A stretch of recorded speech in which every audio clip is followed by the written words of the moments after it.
tous. Et au nom de la communauté de Sant'Egidio, je voudrais vous souhaiter la plus chaleureuse bienvenue et vous remercier d'avoir choisi de participer à cette rencontre.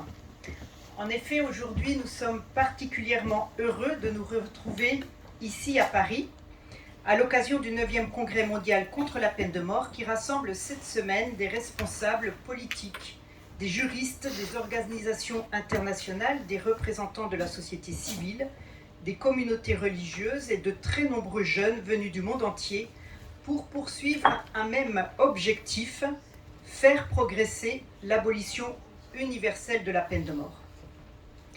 Votre présence aujourd'hui témoigne que cette cause continue de rassembler bien au-delà des frontières, des convictions politiques ou des appartenances religieuses. Alors merci à chacune et chacun d'entre vous d'être ici. Depuis plus de 25 ans, la lutte contre la peine de mort constitue l'un des engagements internationaux majeurs de Sant'Egidio. Cet engagement est né d'une conviction simple. Il n'y a pas de justice sans respect absolu de la vie humaine. Au fil des années, le mouvement abolitionniste a obtenu des résultats considérables. De nombreux États ont supprimé la peine capitale.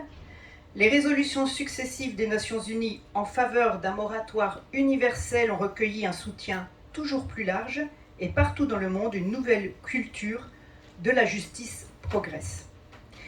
Mais nous savons aussi que cette bataille est loin d'être achevée. En effet, dans plusieurs régions du monde, les exécutions reprennent ou augmentent. Les crises internationales, les tensions politiques ou les discours sécuritaires conduisent parfois à remettre en cause des acquis que l'on croyait consolidés.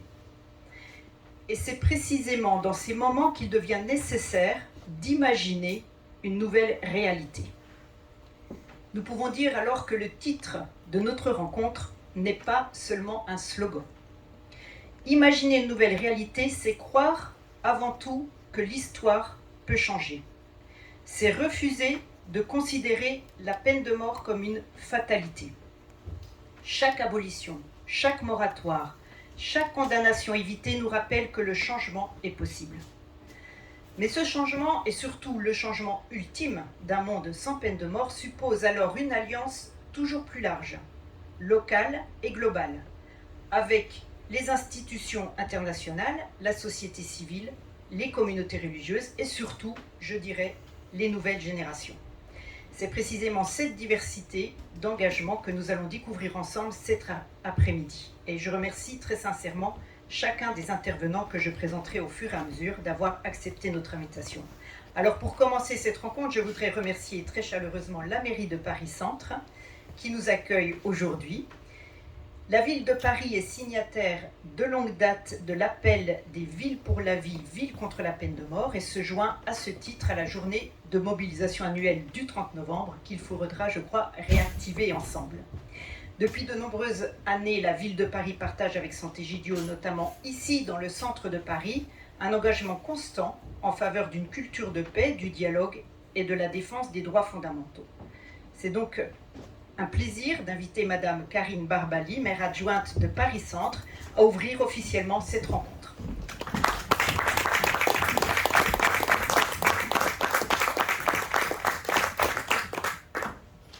Bonjour à toutes et tous, est-ce que ça fonctionne?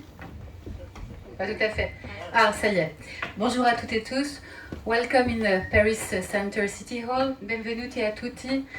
Siamo molto lieti di accogliervi qui a Parigi Centro. We are really pleased to welcome you here in the City Hall of Paris Center. We are very proud to have Sant'Egidio here in the city of Paris and in the dans le cœur de Paris, pour dire ça en français, je vais arrêter de faire les 3 langages.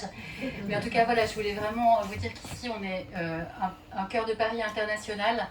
On a la chance d'avoir Sant'Egidio avec l'église Saint-Méry, chère Valérie. Voilà, et c'est vraiment en joie que nous accueillons cette conférence et cette table ronde ici. Peut-être dire quelques mots, dire que il y a un paradoxe mondial qui est assez persistant. Malgré un nombre record de pays abolitionnistes, 114 sur 199 portés par la dynamique africaine notamment, Le nombre d'exécutions atteint pourtant un niveau inédit depuis 1981. Alors on a noté 2707 en 2025, donc c'est 2707 exécutions bien sûr de trop, puisque la vie doit primer. On voit des résurgences avec plusieurs foyers de tension actuels qui illustrent la fragilité de cet acquis, avec la relance de la peine de mort fédérale aux États-Unis par exemple. Mais même ici en France, la semaine dernière, avec le meurtre de Liania, on a entendu des résurgences détestables dans les médias. Donc la France, évidemment, reste pionnière, mais reste vigilante. Nous avons la chance d'avoir Robert Badinter, qui est maintenant au Panthéon. Quel symbole! L'abolition portée par Robert Badinter, je le rappelle, en 1981, puis sa constitutionnalisation en 2007. Nul ne peut être condamné à mort, à la peine de mort. Ça a verrouillé juridiquement ce choix, rendant tout retour ici en France en arrière hautement improbable, malgré ces résurgences périodiques du débat public. Voilà, je ne vais pas être plus longue, mais pour vous dire bons travaux, bienvenue ici pour nous. Vous recevoir ici, c'est aussi un grand message de paix, et je sais combien la communauté San Egidio est engagée, même chaque jour, auprès des plus modestes. Et je remercie vraiment le père qui travaille aussi à Saint-Méry, qui tous les jours, et en particulier la semaine dernière, a continué à accueillir et à soutenir les plus fragiles. Voilà, je ne vais pas être plus longue, je vous souhaite de très bons travaux et je vais vous écouter sagement depuis ma place. Au revoir.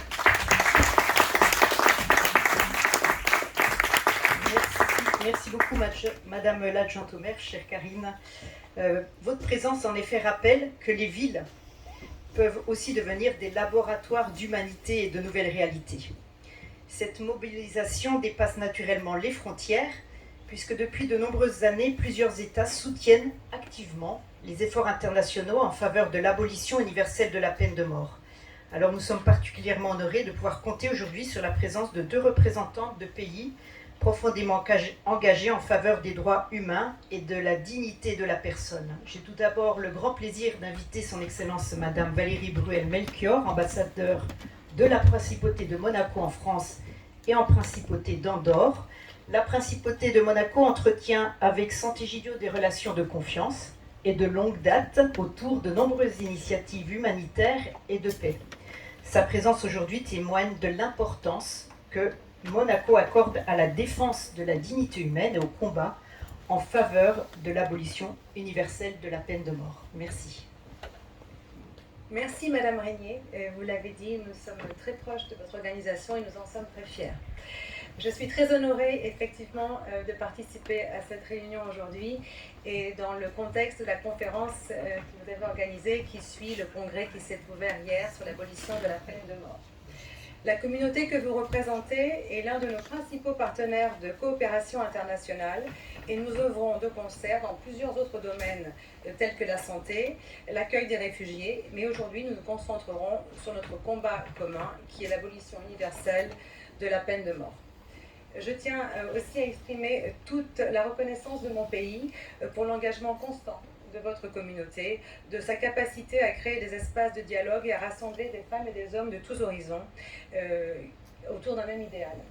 C'est ce qui permet, je pense, d'instaurer une justice pleinement respectueuse de la dignité humaine. Je souhaite également saluer le travail remarquable de l'ONG Ensemble contre la peine de mort, comme je l'ai dit, qui a offert le cadre privilégié à nos échanges et contribue une fois encore à maintenir cette question essentielle au cœur de nos priorités. Notre ministre des Affaires étrangères a d'ailleurs pris part mardi à l'ouverture du 9e congrès mondial. L'intitulé de votre rencontre, comme vous l'avez dit, « Imaginez une nouvelle réalité pour un monde sans peine de mort » est très évocateur.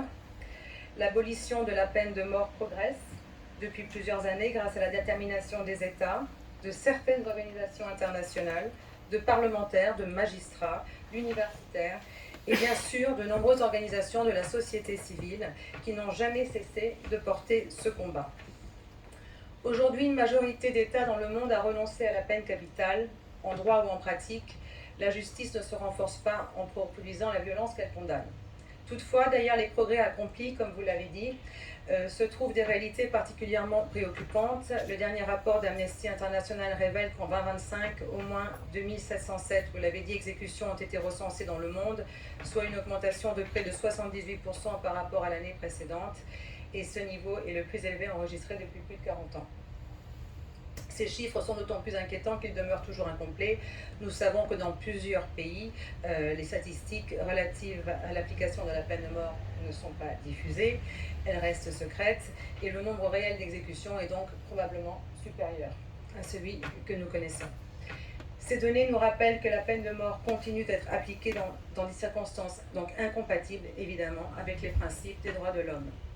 Une part importante des personnes exécutées l'est encore pour des infractions liées aux stupéfiants, alors même que le droit international avait limité le recours éventuel à la peine capitale aux crimes les plus graves, généralement entendus comme les homicides volontaires.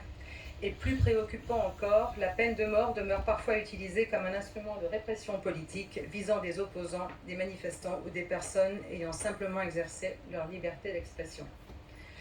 Une telle instrumentalisation de la justice est incompatible avec les principes fondamentaux du droit, de l'état de droit. Mesdames et messieurs, au début du mois d'octobre, dans le cadre de la présidence monégasque du comité des ministres du Conseil de l'Europe, que nous tenons pour la première fois depuis notre admission en tant que membre en 2004, Monaco organisera un débat consacré à la peine de mort. Et nous serions très heureux d'y accueillir un représentant de votre communauté. Nous pensons que votre témoignage sur les dynamiques internationales en matière d'abolition et sur les perspectives d'action viendrait enrichir nos discussions et éclairer davantage nos débats. Permettez-moi aussi de saluer tous les représentants et toutes les personnes qui œuvrent en leurs grades et qualités à faire en sorte que la cause des personnes les plus vulnérables soit toujours avancée. C'est en tout cas ce qui guide la coopération internationale de mon pays. Je suis très fière de dire que nous avons un petit pays, mais que nous sommes très efficaces et que ces priorités, qui sont celles de venir de manière très concrète, de porter assistance aux plus vulnérables, les femmes, les enfants, c'est partie de nos priorités nationales de tous les jours, dans les domaines de la santé, je l'ai dit, de l'éducation, parce que ça passe aussi par là. Et nous sommes très reconnaissants de le faire avec vous. Je vous remercie. Merci beaucoup, Madame l'ambassadeur. Vous pouvez compter sur nous. Merci de votre invitation au mois d'octobre et je pense qu'il y aura certainement une personne qui viendra parler de notre travail sur la peine capitale. Un grand merci à vous. Nous sommes également très honorés d'accueillir aujourd'hui la représentante d'un autre pays profondément attaché à la promotion des droits fondamentaux. J'ai le plaisir d'inviter Madame Céline Glutz, qui travaille à l'ambassade de Suisse en France. La Suisse est depuis longtemps un acteur engagé en faveur du droit international humanitaire, du dialogue, de la médiation et de l'abolition universelle de la peine de mort.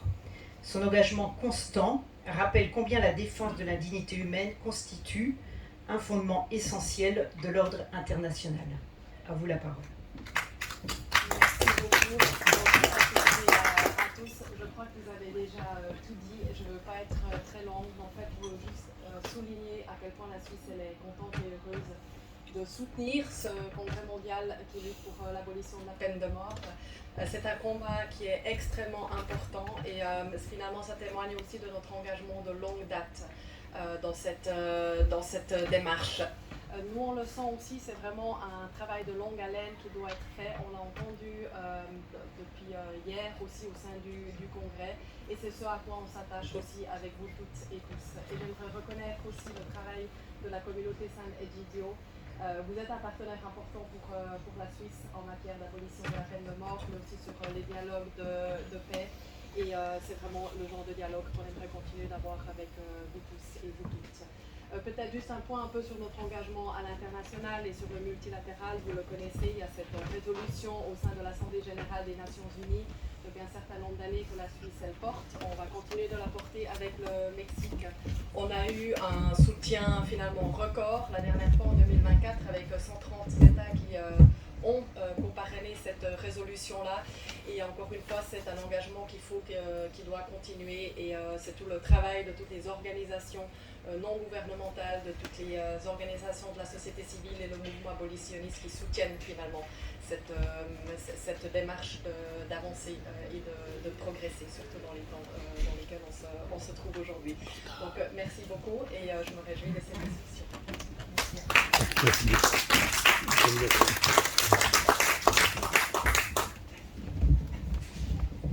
On va changer les pistes. Désolée. Merci beaucoup, Madame Céline Lutz. Et nous venons d'entendre en effet les voix d'institutions publiques, de collectivités territoriales, d'États qui partagent une même conviction, l'abolition de la peine de mort est un horizon réalisable. Mais ces progrès, nous l'avons dit, sont aussi le fruit d'un engagement quotidien de la société civile. Depuis plus de 25 ans, la communauté de Sant'Egidio construit des ponts entre gouvernements, parlementaires, organisations internationales, responsables religieux et citoyens afin de faire avancer cette cause dans le monde entier. Donc j'ai maintenant le plaisir d'inviter celui qui est l'un des principaux artisans. Il s'agit de Mario Marazziti qui coordonne la campagne mondiale contre la peine de mort de Sant'Egidio depuis toutes ces années. En effet, il accompagne les initiatives internationales de plaidoyer, de dialogue avec les gouvernements, les campagnes diplomatiques aux Nations Unies ainsi que le développement du réseau mondial Cities for Life. Il va nous présenter la stratégie de cette campagne internationale et les nouveaux défis auxquels le mouvement abolitionniste est aujourd'hui confronté. Mario, à toi la parole. You have the floor. And now it can only become worse and worse after this presentation. You understood that I am a little âgé because it is a long way where this last 25-30 years many things happened. But before giving you what my small contribution to the global strategies, I would like to introduce one member of the Japanese Parliament, Honorable Mano. We have an intervention in video, and Honorable Mano gave this contribution in our World Day Against the Death Penalty. He is the father of a victim, of a person that was killed. And he was strongly in favor of the death penalty. He is now changing his mind. So I think it is useful for us to listen to his testimony.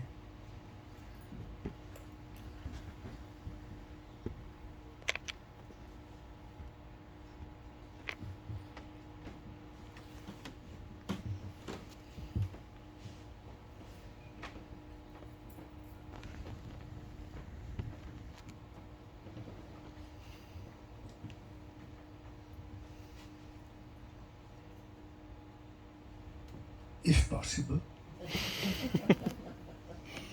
Bonjour à tous, je suis Satoshi Mano, un proche des victimes et député japonais. Je tiens à exprimer ma profonde gratitude pour l'opportunité qui m'est offerte de prendre la parole dans ce contexte international. Mon fils aîné, un enfant irremplaçable, a été tué dans un grave accident de voiture. Le conducteur conduisait sous l'emprise de l'alcool, sans permis, et son véhicule n'était ni immatriculé ni assuré. L'accident s'est produit alors que le conducteur prenait la fuite après avoir provoqué un autre accident. De plus, il conduisait de nuit, phares éteints, à contresens sur une rue à sens unique. À une vitesse de 100 km/h, un comportement extrêmement dangereux qui a provoqué une collision si violente que mon fils a été projeté à 40 mètres. Après l'impact, il a pris la fuite sans porter secours à mon fils, et ma vie s'est effondrée en un instant. Du conducteur, qui était sans ressources, je n'ai reçu ni excuse ni compensation. J'ai perdu mes rêves, mes espoirs, mon avenir. À partir de ce moment, un long combat a commencé en tant que membre de la famille d'une victime. Cette épreuve m'a appris qu'il est faux de penser que les familles des victimes souhaitent nécessairement la peine de mort. Bien sûr, on peut éprouver du ressentiment et souhaiter une punition sévère. Cependant, quelle que soit la sévérité de la sentence prononcée, mon fils ne reviendra pas. Le vide dans mon cœur est irremplaçable. J'ai dû accepter cette cruelle réalité. Ce que les familles des victimes désirent, ce n'est pas la mort du coupable. Ce dont elles ont besoin, c'est de soutien, de compassion, de responsabilité publique et de prévention. Un système social qui permette aux victimes de retrouver leur dignité et une vie digne. La peine de mort ne fait qu'attiser la colère et un esprit de vengeance, exacerber les conflits. Sans apporter le moindre réconfort aux familles des victimes, j'éprouve un profond doute envers un État qui décide d'ôter une vie. Aussi terrible que soit le crime, peut-on vraiment parler de justice lorsque l'État tue une personne? Connaissant la valeur de la vie, je ne peux m'empêcher de remettre en question la légitimité de la peine de mort. Je souhaite une société où ne se crée plus de victimes comme mon fils. Ce dont nous avons besoin, ce n'est pas d'un système qui ôte la vie par vengeance, mais d'un système qui la protège et brise le cycle de la violence. Abolir la peine de mort ne signifie en aucun cas nier la sévérité des peines. Les crimes graves exigent les peines les plus sévères possibles, mais cela ne saurait se traduire par une punition consistant à priver un individu de sa vie. Le fait que l'Italie, parmi de nombreux autres pays, ait franchi le pas vers l'abolition de la peine de mort ne nie en rien la douleur des familles des victimes. Au contraire, c'est une démarche courageuse qui interroge le monde sur ce que signifie être un État qui protège la dignité de la vie. Afin que la vie de mon fils ne soit pas vaine, je soutiens également l'abolition de la peine de mort. Et j'espère sincèrement que le monde pourra évoluer vers un système qui place la dignité de la vie au cœur de ses principes. Merci de votre attention.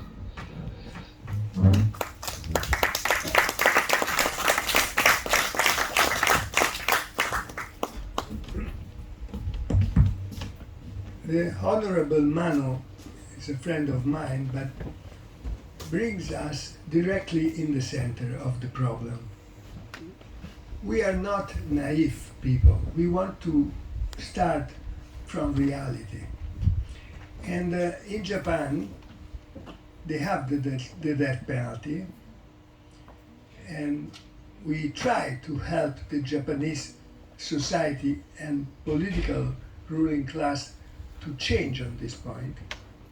There are 125 human beings on death row. There are 125 million Japanese people, so it is 1 out of 1 million. But in Japan there are 21,000 suicides every year. The death penalty is not an issue to improve society in Japan, but to prevent suicides it is. The crucial point is a new culture of life instead of a culture of death.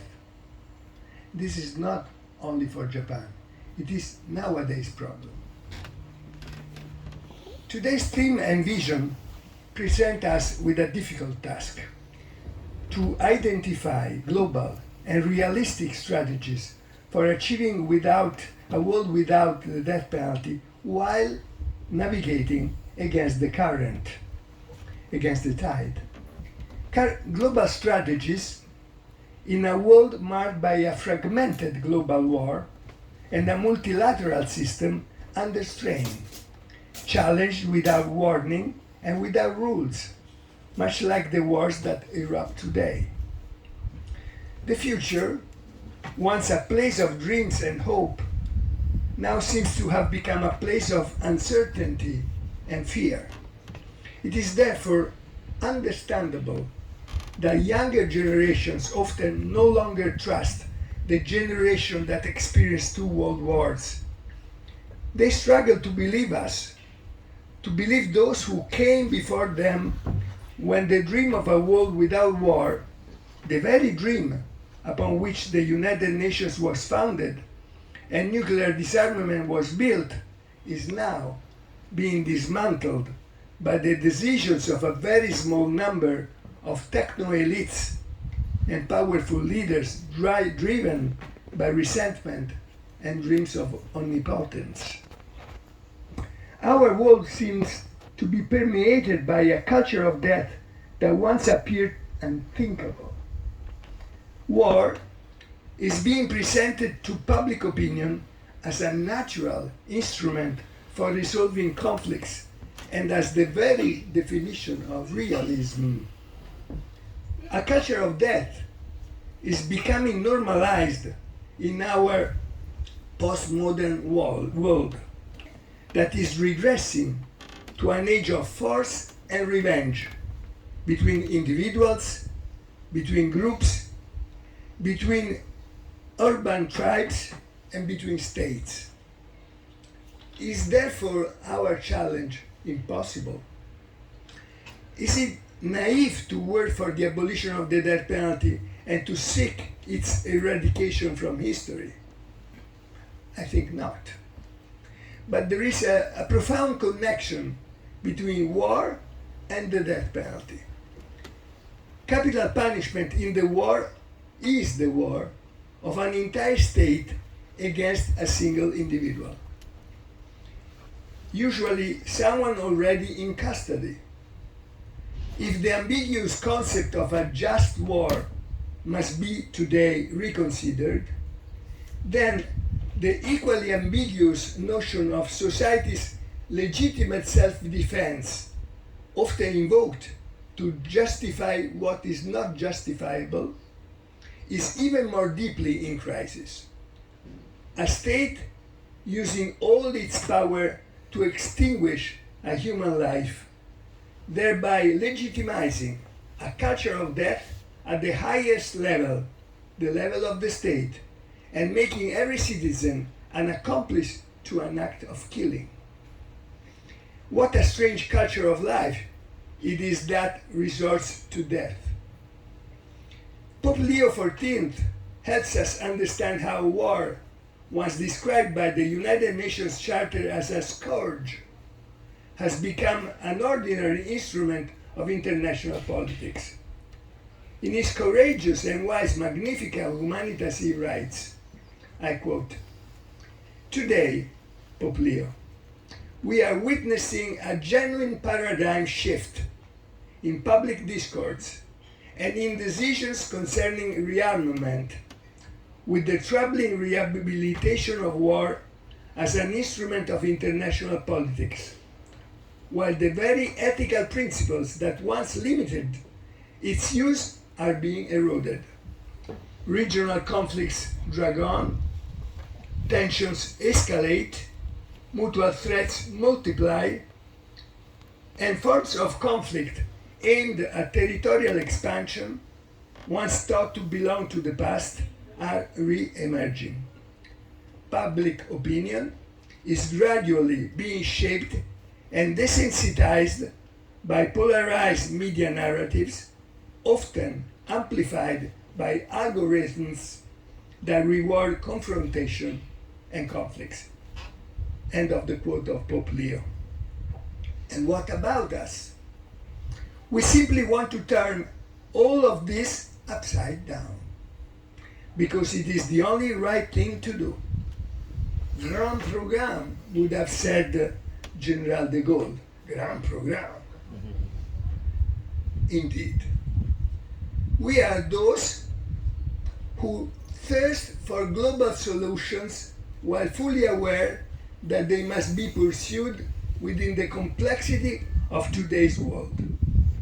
We refuse simplistic slogans that proclaim re-immigration or only us or only the whites, as though we were all identical, when in reality every one of us is the product of centuries of mixing and encounter.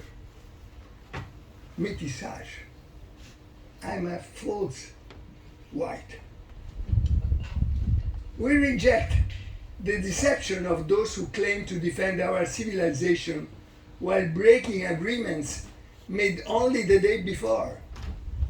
A world in which words constantly change their meaning, and where the cloning of life, inaugurated in the 80s, I think, with Dolly the sheep, is now being replaced by the cloning of reality itself, all in the name of what calls itself realism. Our civilization, our world, is made of real people, of flesh and blood human beings, and not of avatars. And we must continue to place ourselves in the shoes of others. That is the antidote to the fragmentation of resentment and of our societies. It is also the key to restoring politics as an instrument of genuine change, placing happiness and our ability to live together once again at the center, instead of fear. Ours is a civilization rooted in humanism. Consequently, our cities must also be humanist and humanitarian. Thank you for your words, madam. Like this city, like this municipality, like the Europe we love, and some would like to take away from us. It is no coincidence that Europe is today the only continent entirely free of the death penalty, after more than 4,000 years of history, from Hammurabi Code. For us, every human being possesses the same inherent dignity, regardless of religion, of personal beliefs, wealth, the color of the skin, or the country of which they are a citizen. Today, the whole world, or at least much of it, seems captivated by the allure of war. Even though since the founding of the United Nations, there has not been one single war that has left the world a better place. Not one since the birth of the United Nations. Colonial wars did not make the world better. The two world wars left behind a world in ruins. And even before that, allow us Europeans, we are experts in wars, to say so. The wars of religions, the 30 Years' War, and the 100 Years' War turned our lands into fields of countless victims in Europe. If we were to dig along the borders between the Netherlands, Germany, Pays-Bas, France, we would find the remains of the ancestors of those who have become citizens of the European Union. Now friends, now we, brothers and sisters. It once seemed impossible, yet the European Union is a dream fulfilled, a victory of peace over war. It looks impossible. Precisely because we are experts in destruction, in war, indeed in wars, we have had enough of death. Enough of death. Enough with death. That is why the European Union has become the world's first death penalty-free continent. This is the foundation of Europe's moral authority. It is not based on power, but on service to all the countries and peoples of the world.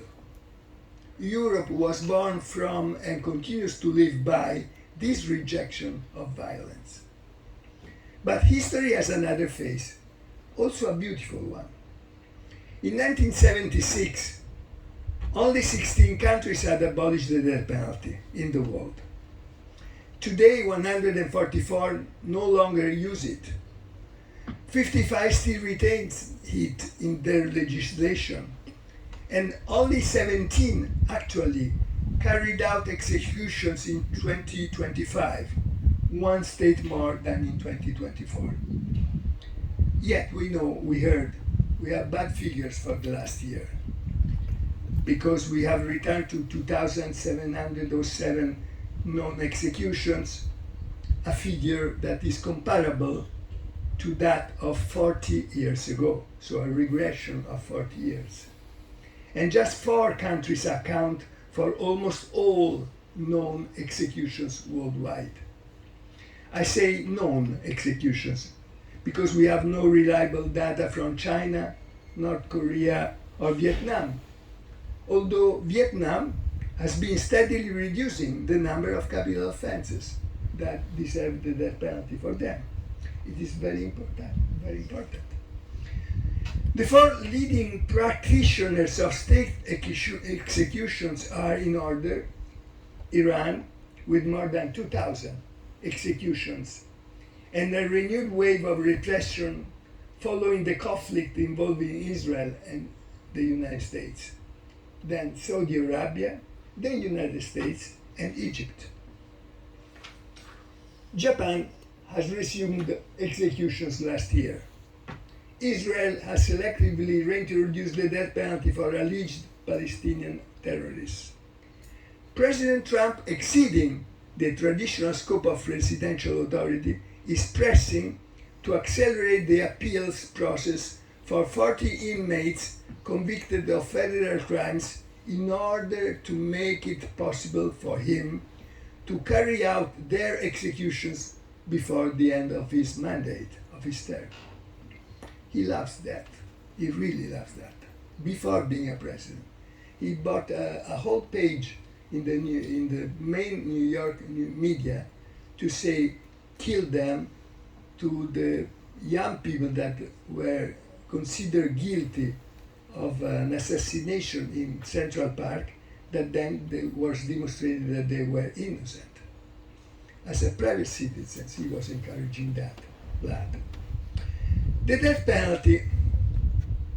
In the United States, 8 out of every 10 executions, 80% of all the national total, take place only in 2 states, Florida and Texas. And among the country's 3,144 counties, more than half of all executions are carried out only in 6 counties out of 3,144 counties in the United States. The death penalty depends on geography, not on justice. Always. And it can never be free from error. Any one of us could one day become an innocent person, wrongly convicted. Perfect justice does not exist. Never. The only true safeguard for citizens is this: never the death penalty, never irreversible error. This is the only way to be safe. You know well, Antoinette. There is, however, good news as well, and I'm going to the last part. Ohio and Pennsylvania are moving towards abolition through initiatives taken by their governors. Oregon and California maintain moratoria on all executions. Lebanon, Kenya, Morocco, South Korea have all launched legislative processes aimed at abolition. The community of Sant'Egidio knows that the path to the definitive abolition of the death penalty does not fear gradualism. It is built through laws that support victims' families, promoting social reconciliation and personal healing, by humanizing prison conditions, by breaking the isolation of prisoners, by reducing the number of crimes punishable by death, by excluding the most vulnerable from those eligible for execution, beginning with women and dependent children, people with mental disabilities and minors, by commuting death sentences to certain but non-lethal punishment, through de facto moratoria on executions, through legislation establishing legal moratoria, by voting in favor of a universal moratorium at the United Nations, by ratifying international treaties such as the Second Optional Protocol to the International Covenant on Civil and Political Rights, that is the only binding document internationally against the death penalty. By abolishing capital punishment for criminal and military law, and by enshrining in national constitutions a prohibition against the reintroduction of the death penalty once abolished. But there is a need for a great cultural campaign. A campaign to resist the false promises of summary justice and the culture of revenge of death. This is in everyday life, every day, every minute. This is how we begin to experience what life without the death penalty can be like. That is why we believe that humanizing life in prisons and on death row is already a beginning. It prevents the imposition of an additional, unwritten punishment beyond the sentence itself, and prevents our justice systems from humiliating themselves by producing still more anger and violence in prisons.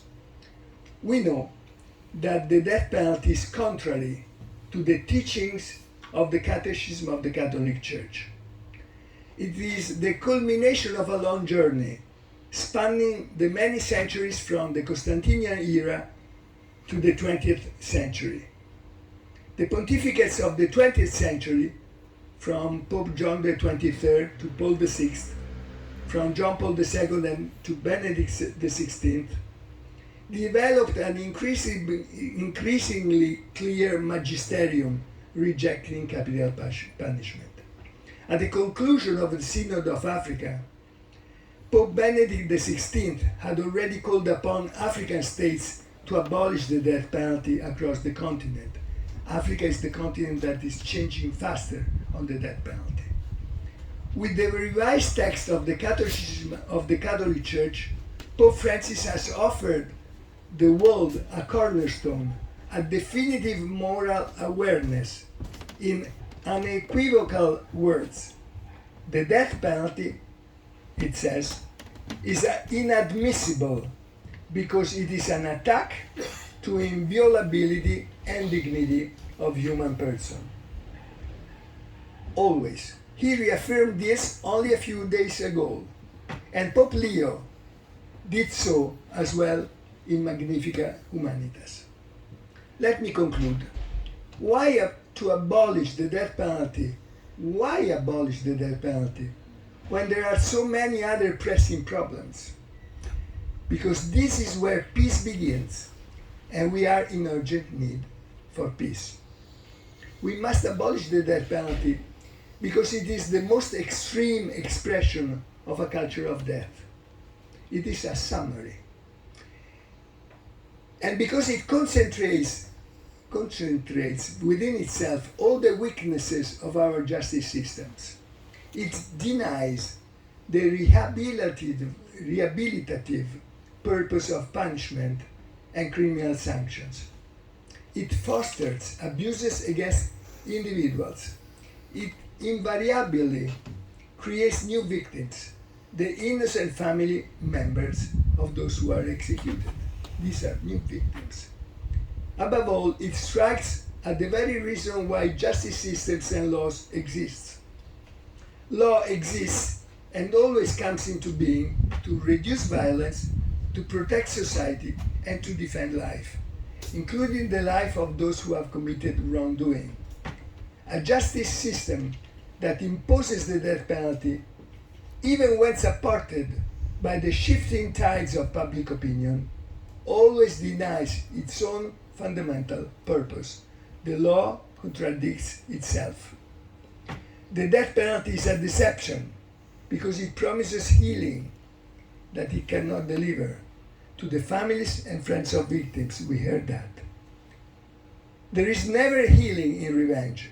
It merely adds one death to another death. Instead, every justice system should adopt new legislation providing financial assistance, community support, and long-term care for victims' families. Too often they are left alone with the empty promise of vengeance, rather than being accompanied with economic support, social solidarity, and meaningful pathways towards reconciliation and truth. Truth, the thing that can genuinely help them.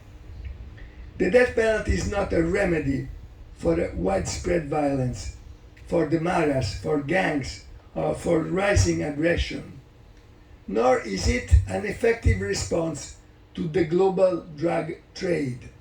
Drug traffickers, like terrorists, deal in death, and capital punishment is certainly no deterrent to them. So why should we abolish the death penalty? First and foremost, for our own sake, so that we do not become inhuman ourselves, and so that we may confront this culture of death with a new culture of life and with a conscious, authentic humanism.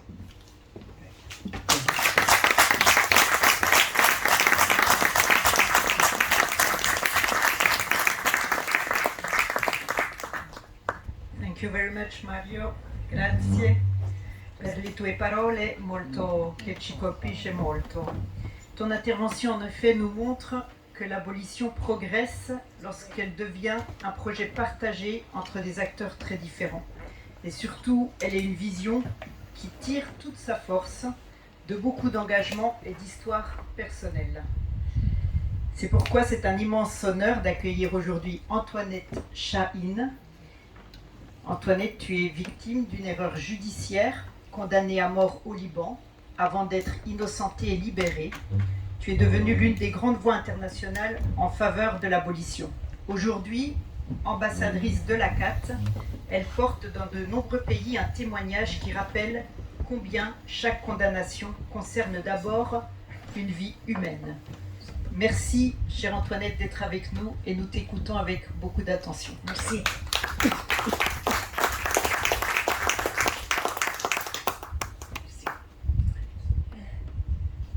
Je voudrais tout d'abord remercier au fond de mon cœur le comité de Saint-Egidio, que je milite avec eux depuis longtemps, de m'avoir invité à témoigner dans la mairie de Paris Centre et de m'avoir invité à témoigner, à raconter mon histoire. À l'occasion du 9e congrès mondial contre la peine de mort.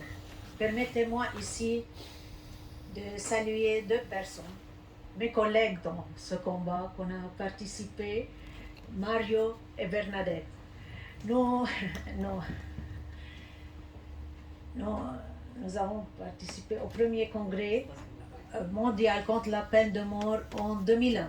Alors, nous fêtons maintenant le 25e anniversaire de notre combat. Mais avant de vous livrer mon témoignage, je souhaite vivement rendre hommage à M. Robert Badinter. Il était mon ami, mon soutien, mon parrain dans mon combat contre la peine de mort. J'ai eu un immense honneur de le rencontrer et à de nombreuses reprises.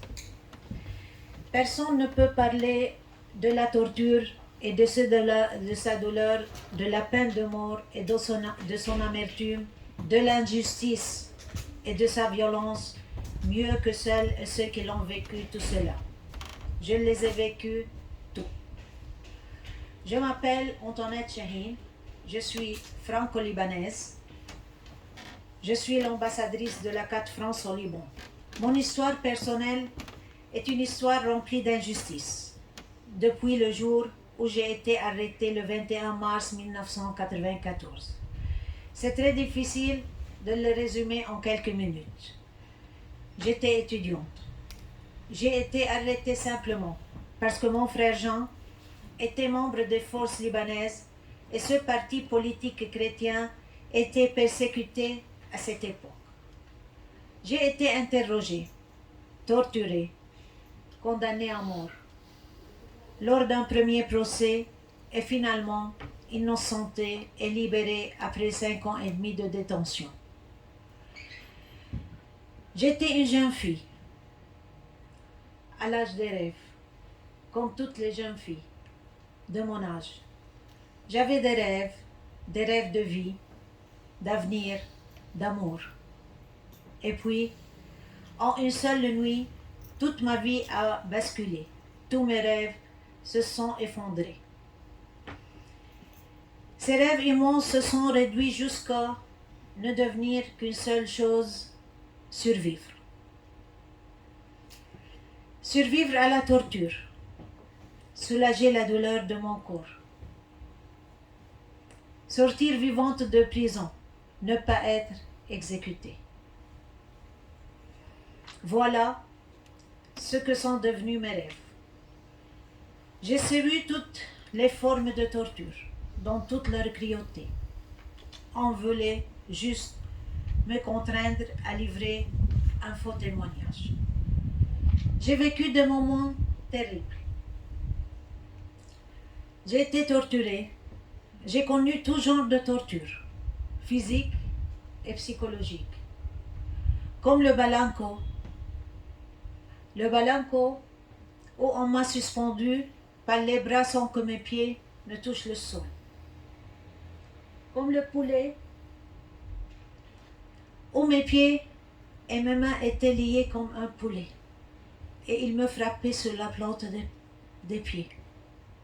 De très nombreux coups aussi. Et quand il voulait s'amuser,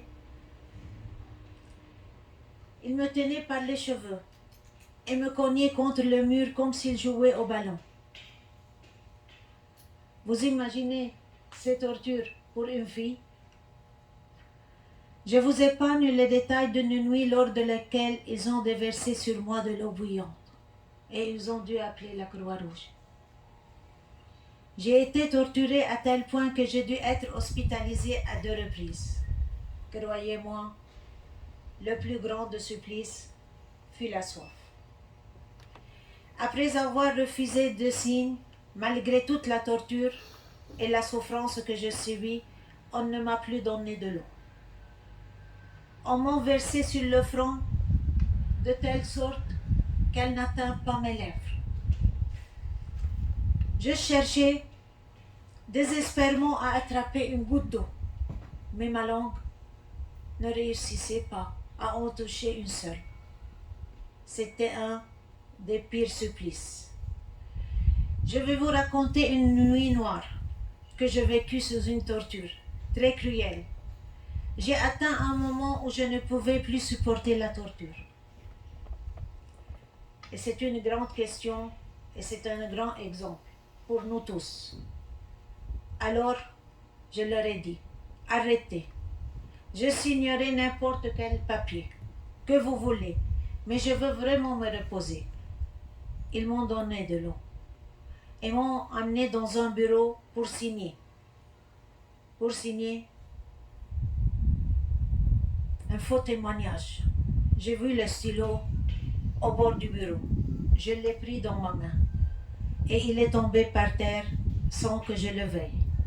J'ai crié, je ne témoignerai pas de choses pas vraies. Faites ce que vous voulez de moi.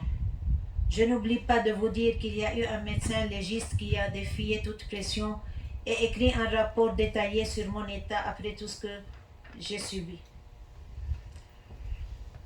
C'est très difficile pour moi de raconter, de revivre ce calvaire.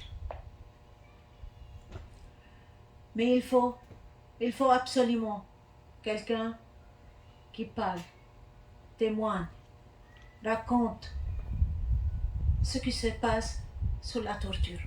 Moi maintenant, je peux voir, mais on ne sait jamais combien des personnes ils sont sous la torture maintenant et ils cherchent un goutte d'eau. Je ne voyais pas le soleil, je ne sentais pas l'air frais. Je ne pouvais pas sentir l'air frais. J'ai rêvé pendant 5 ans et demi d'embrasser ma mère sans pouvoir la toucher. J'étais derrière un grillage. Aujourd'hui, je suis mère de 2 enfants et je comprends les souffrances qu'a vécues ma mère. Je me souviens je lui ai demandé de mettre son petit doigt dans un trou. Et moi aussi. C'est juste pour la santé, mais... Après ma condamnation à mort, Amnesty International a publié un rapport indiquant que mon procès avait été inéquitable. Ce rapport a été une bénédiction pour moi. D'autres organisations s'intéressent à mon calvaire, comme CSI, CSW à Londres et la CAT France. Se sont également intéressés à mon histoire. Des lettres du monde entier arrivaient dans ma prison. Je les ai toutes lues, avec émotion. Je les ai embrassées. C'était la lumière dans ma prison. La plus grande souffrance du prisonnier est la solitude et l'isolement. Le 24 juin, la Cour m'a déclarée innocente. Innocente après 5 ans et demi. Mais une grande question demeure. Qui me rendra ces années? Qui peut effacer les traces de la torture sur mon corps? Chaque jour, je me souviens. Mais, malgré tout ce que j'ai vécu, je n'ai pas de haine. Bien sûr, c'est un cadeau du ciel. Car vivre dans la haine, c'est une deuxième prison. La paix, l'amour et le partage sont mes armes. Et je gagne contre eux. Quand on sauve la vie d'un prisonnier, je gagne. Quand on redonne de l'espoir à une mère qui lutte pour son enfant, je gagne encore. Quand on aide des jeunes à construire un monde de paix et d'amour, nous gagnons tous ensemble. Quant à mon engagement, je parcours le monde pour témoigner de mon histoire et pour porter un message de paix et de vie. Mais ce que je considère comme le plus important, c'est de témoigner devant les jeunes, devant les écoles, les lycées, les universités, et partout où cela est possible, devant les militants, pour dire, continuez à écrire, continuez à travailler. Ce que vous faites est extraordinaire. Vous avez sauvé ma vie. Vous avez ouvert la porte de ma prison. Chaque rencontre avec notre travail est un travail de longue haleine, mais les résultats existent. Je n'ai pas l'intention d'arrêter mon combat. Et voilà, vous avez entendu hier, maintenant au Liban, vraiment on attend avec impatience et on espère qu'on sera le premier pays arabe qu'on abolit la peine de mort. Pour un prisonnier, une lumière, une bougie, une lettre, un geste de solidarité peuvent devenir une véritable espérance. La journée mondiale Ville pour la vie, ville contre la peine de mort me tient particulièrement à cœur, puisque j'ai moi-même vécu l'injustice et la condamnation à mort. Cette journée a été créée par la communauté de Saint-Egidio, avec laquelle c'est un honneur que je suis engagée depuis ma libération dans le combat pour la vie et contre la peine de mort. Après ma libération, j'avais deux choix. Rester dans le silence ou consacrer ma vie à défendre les droits humains. J'ai choisi de témoigner. J'ai eu la chance de raconter des milliers de personnes, de recevoir de nombreux soutiens et plusieurs distinctions qui m'ont profondément touchée. Mais lorsque je parle des hommages reçus, ce n'est pas à la personne d'Antoinette Chéry que je pense. C'est un hommage à chaque prisonnier, à chaque victime de torture et à chaque militant qui lutte pour la dignité humaine. Je voudrais également évoquer la place de ma famille dans mon combat. Je viens d'une famille très unie. Je suis mariée avec Joseph, une personne exceptionnelle. J'ai deux enfants, Joya et Rawat. Ils sont ma joie. Je vais le voir grandir dans un monde sans torture, sans injustice et sans peine de mort. Et j'ai de la chance que ma famille a grandi partout dans le monde. Oui, La torture doit disparaître partout dans le monde, tout comme la peine de mort. Tous celles et ceux qui s'engagent contre l'injustice sont à mes yeux l'espérance, la lumière et la vérité. À l'occasion du congrès, je voudrais saluer l'ONG ECPM, Ensemble contre la peine de mort, aussi que je milite avec eux depuis 2000 ans. Pour finir, je vous promets de continuer ce combat jusqu'à la dernière minute de ma vie. Et je voudrais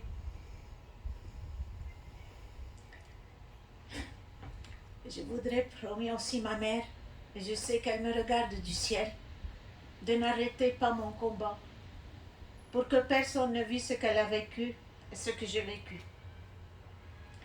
Surtout mes amis, ne baissons pas les bras, au contraire. Agissons, résistons, écrivons encore et encore. Merci.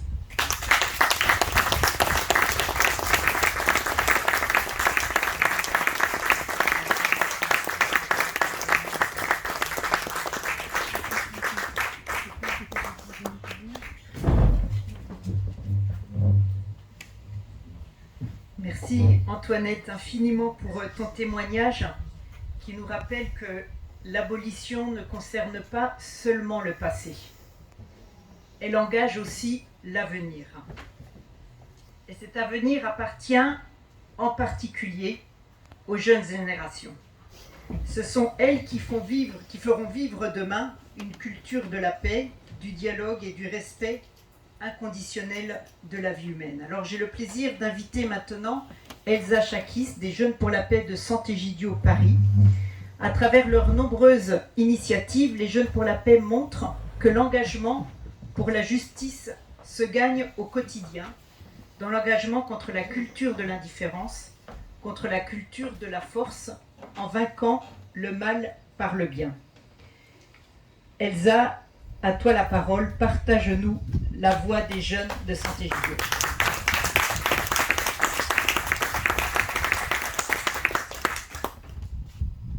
Merci beaucoup Valérie. Alors, bonjour à tous. Je me présente, je m'appelle Elsa et je ne parle pas ici comme mon nom, mais je vais en faire entendre la voix des Jeunes pour la paix de Sant'Egidio, un mouvement international de jeunes qui osent imaginer la paix, qui ont un rêve commun et le désir d'un futur meilleur, plein d'espérance, et dont je suis très fière de faire partie. Je viens faire entendre cette soif de paix qui nous habite. Et qu'est-ce que la paix ? Beaucoup la définissent justement par l'absence de violence. Or, quoi de plus violent que la mise à mort d'un individu, même dans un cadre légal ?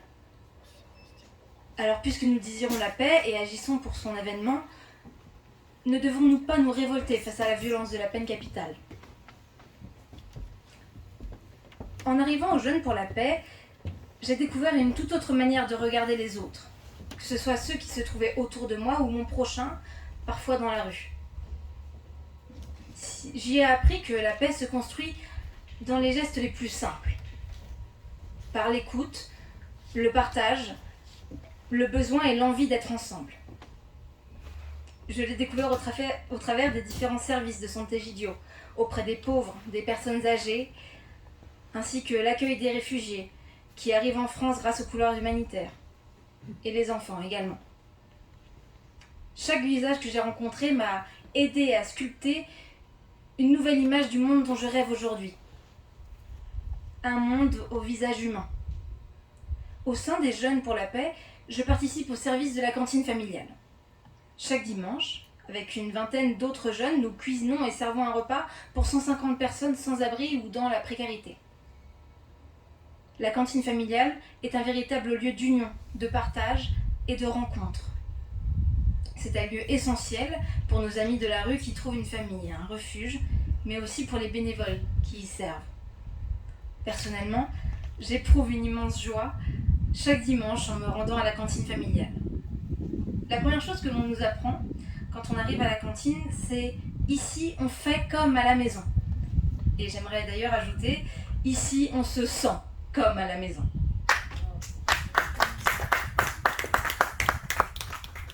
Je crois que notre action consiste réellement à lutter contre une forme de mort sociale de ceux avec qui nous partageons la vie chaque semaine. Ce service, nous le vivons dans le respect de celui que nous rencontrons, parce que nous croyons à la dignité de ces hommes et de ces femmes mis au banc de la société. Je l'ai déjà dit au début, mais les Jeunes pour la paix, c'est un mouvement mondial, qui existe donc dans les pays où il y a la peine de mort. Je voudrais donc ainsi vous parler et témoigner pour les Jeunes pour la paix du Mozambique, dont le service quotidien auprès des personnes âgées, notamment victimes de préjugés, enracinés, qui les accusent d'être des sorciers et qui vivent, pour les raisons qu'ils vivent plus longtemps, en volant la vie des plus jeunes. Nombre d'entre eux et elles sont lynchés, brûlés vives, sans aucune forme de procès. Depuis des années, les communautés dans les nombreuses villes au Mozambique, comme Beira ou Mangounde, visitent régulièrement de nombreuses personnes âgées et leur apportent des denrées alimentaires, des aides, de l'amitié et du réconfort, s'appliquant à abattre les murs d'isolement et de préjugés qui les entourent. En tant que Jeunes pour la paix de Sant'Egidio, nous avons aussi la chance de rencontrer des témoins pleins de courage, comme Floribert Boinachui, Jeune pour la paix de Goma, en République démocratique du Congo. C'est en méditant sur sa vie que nous comprenons que l'espérance d'un monde en paix n'est pas une idée abstraite, mais qu'elle peut devenir un choix de vie. Floribert avait 26 ans, et son service était auprès des enfants de la rue. Il s'attachait à leur donner une maison, une éducation, des études et un avenir. Son métier était douanier.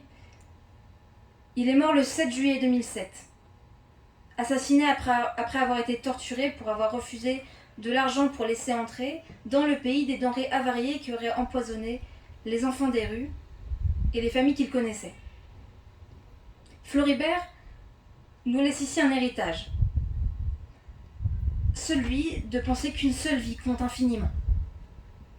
La paix commence lorsque nous décidons ensemble de protéger cette vie, chaque jour. C'est au travers des gestes les plus simples que se cachent parfois les décisions les plus courageuses. Avant de rejoindre les Jeunes pour la paix, la peine de mort était pour moi un sujet de société. Aujourd'hui, elle a des visages, des noms, des histoires. Face à ces témoins, imaginer une nouvelle réalité, celle d'un monde sans peine de mort, est un rêve tout sauf léger ou abstrait. Nous, Jeunes pour la paix, nous nous sentons responsables d'un futur de paix. Nous sommes ensemble la voix qui dit non à la culture de la violence et de la mort, non à un monde dominé par la guerre et par l'injustice, non à un monde sans espérance. C'est ensemble que nous voulons rêver d'un monde en paix, dans lequel le dialogue, l'amitié, le vivre ensemble sont primordiaux. Une paix qui dépasse toutes les frontières. Je vous remercie.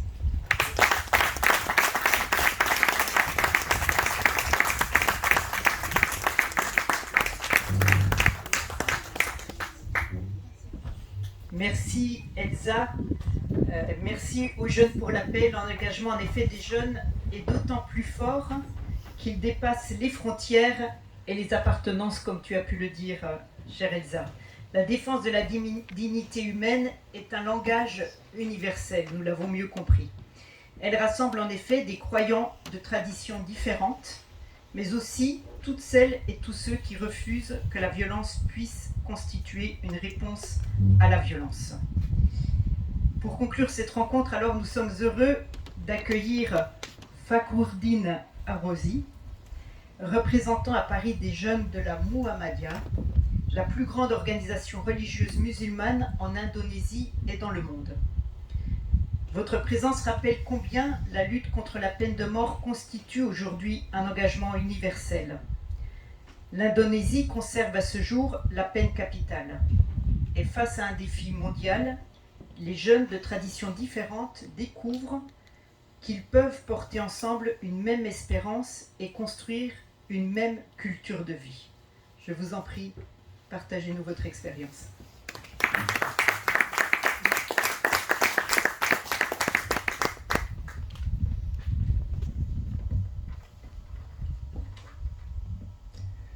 Good afternoon, distinguished fathers, sisters, ladies and gentlemen.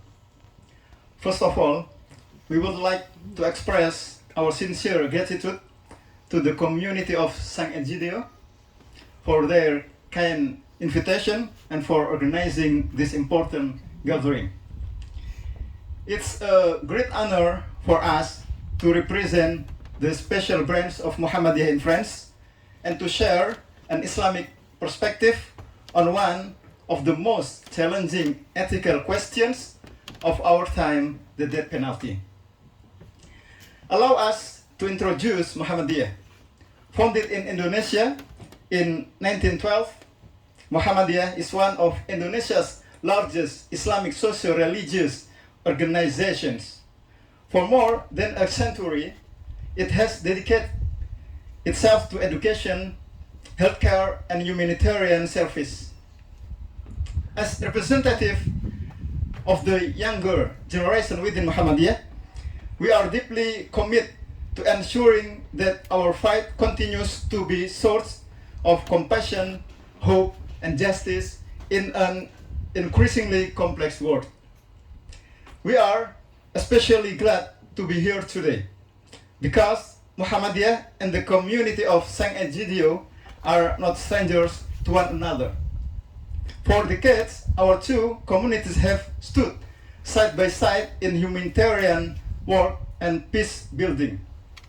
Formalized through a memorandum of understanding signed in 2017 and embodied in our shared role as core partners in the Bangsamoro peace process.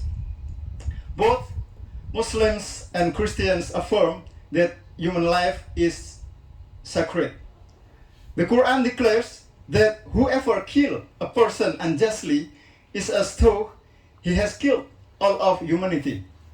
This is not a minor teaching.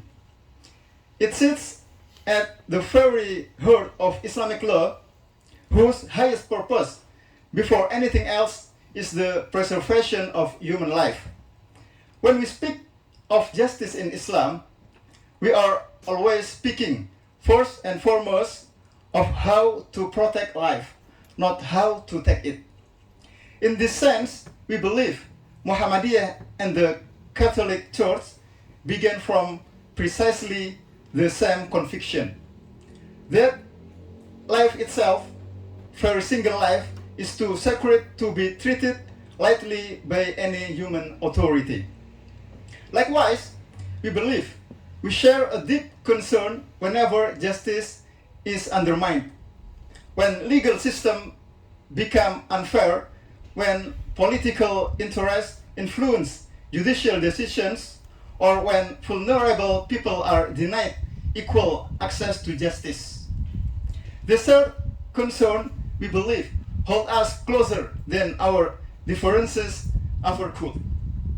Within Islamic law, there exists the principle of qisas, proportional justice for cases of intentional homicide.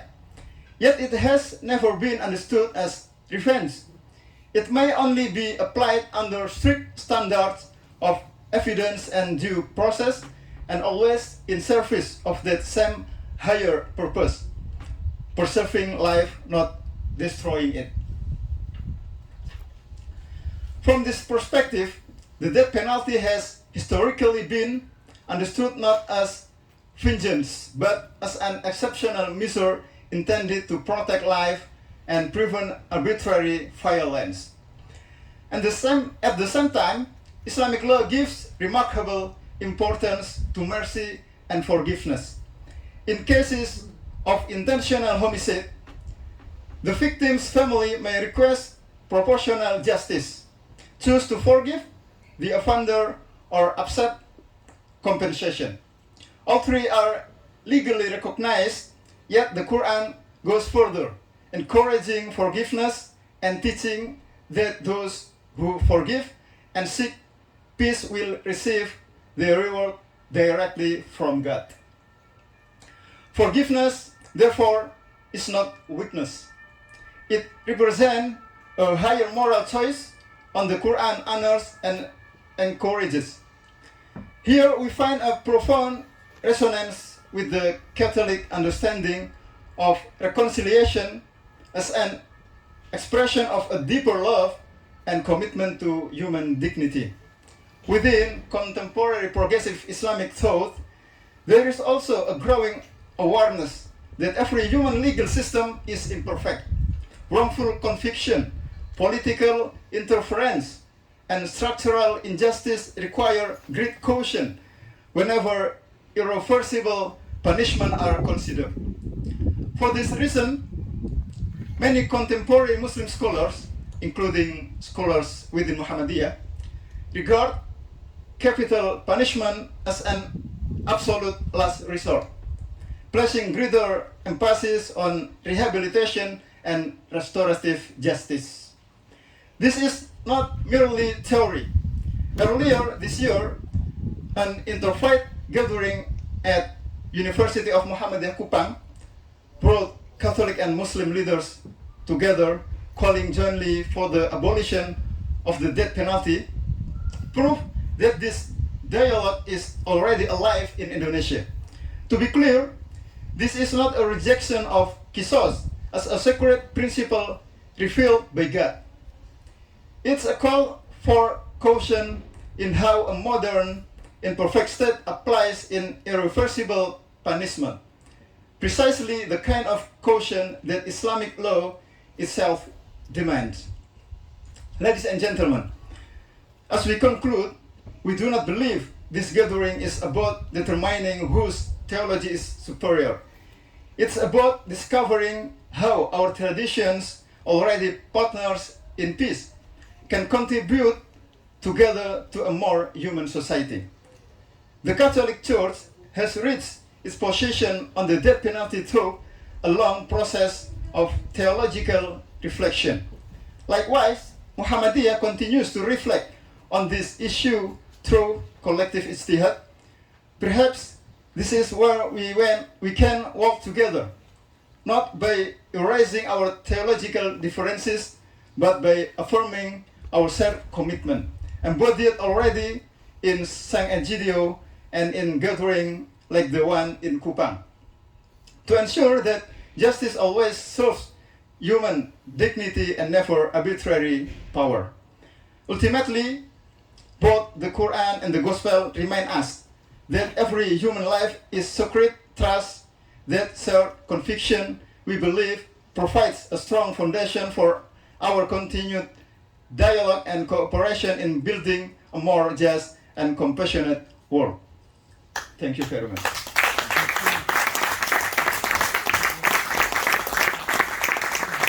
Thank you very much, dear Fakhruddin. We learned a lot about Muhammadiyah.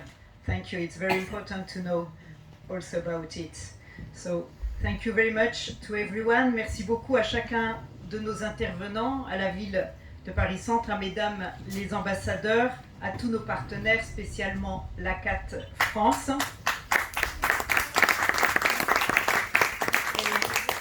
Merci à chacune et chacun d'entre vous. En quittant cette salle, nous emporterons des convictions, mais aussi une responsabilité, celle de continuer le combat ensemble, de continuer à imaginer et faire naître une nouvelle réalité, celle d'un monde sans peine de mort. Merci. Et on termine avec une très belle image. Surprise.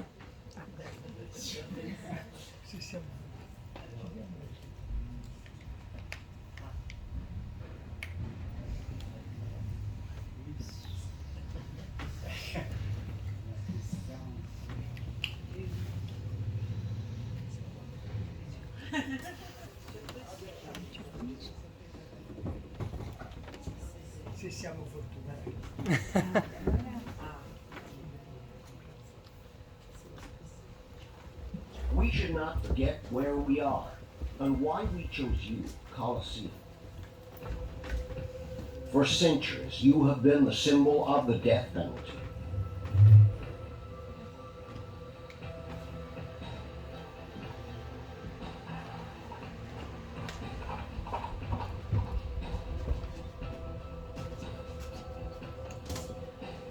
Dying and making die was a show. Someone considered inferior with a physical impairment, a slave or a Christian not worshipping the emperor and not wanting to kill others. It was the time of hatred and death as a game.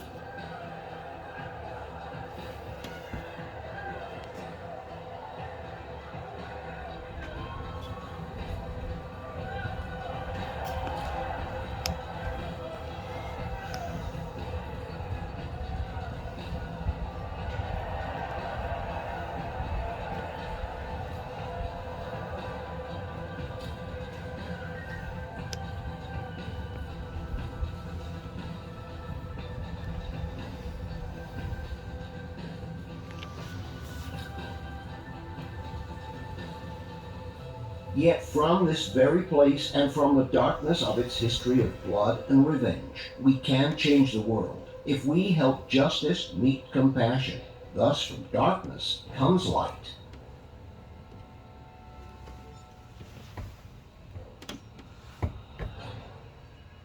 With the peoples of Cities for Life, together at the Colosseum, cities birth and rediscover their humanity. The world is in disarray. We can and we all want to be each one a defense of life and human dignity. Before us, there are those who spent their lives on a world without the death penalty.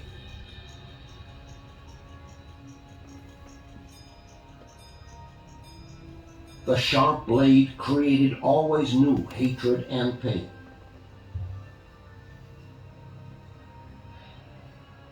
We had to stop it, write new laws, because there is no right law if it does not defend life. You cannot oppose injustice with a new violence that creates new pain and tears. Yet from those tears, a more human world begins. It is a new spring.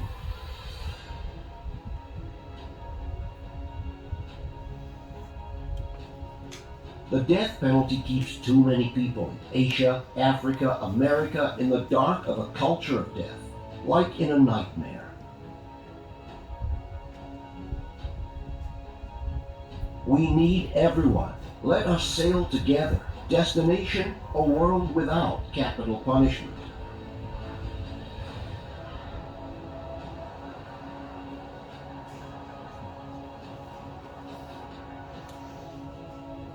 Then the whole world will be a more beautiful world.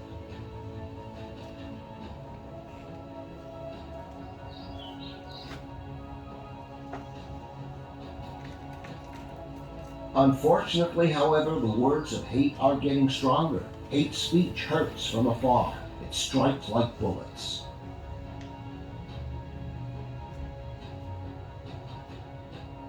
Weapons of hatred are trivial. Prejudice, racism, fear, anger, violence.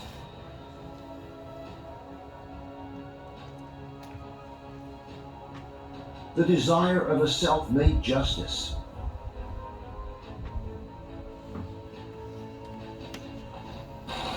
Weapons divide. We do not see that the other has a face like ours.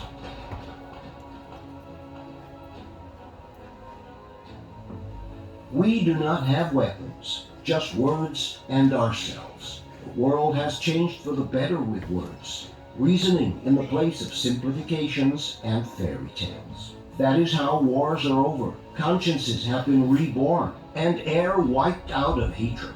You have to look up to see the other. It is the polar star in an uncertain world. We are convinced of this. There is no justice without life. We choose life and find the words to conquer so many. Cities for life. Every city becomes more beautiful and is reborn if we share with others this light.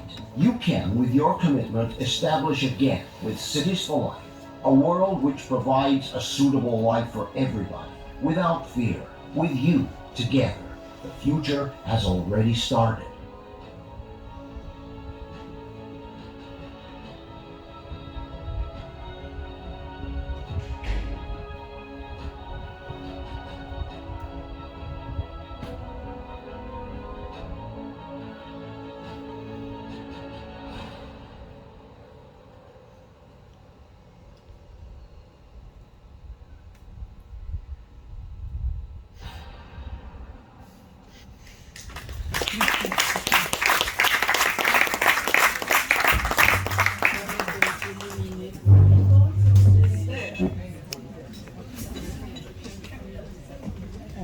propose une photo, si nous nous mettons tous là devant, avec l'image. Ok. On se met tous devant et on fait une photo.